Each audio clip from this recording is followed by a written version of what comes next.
প্রায় 10 বছর পর 10 ট্রাক অস্ত্র চোরাচালানের দুটি মামলার একটিতে 14 আসামিকে মৃত্যুদণ্ড ও অন্যটিতে যাবজ্জীবন দিয়েছে বিচারিক আদালত। চাঞ্চল্যকর এই মামলার রায়ে খুশি সরকার।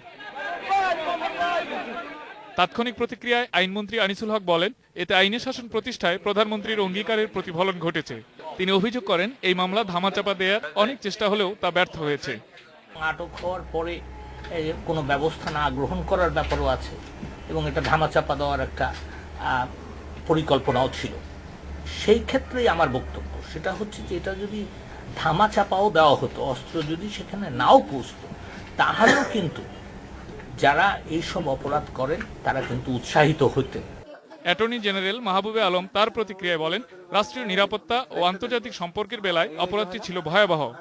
রাষ্ট্রীয় নিরাপত্তার দায়িত্বে নিয়োজিত থেকে কেউ যদি অন্যায় করে দেশে অস্ত্র চোরাচালানের কাজে সহায়তা করে বা এর সাথে যুক্ত হয়, তাহলে খুবই এটা দুঃখজনক ব্যাপার।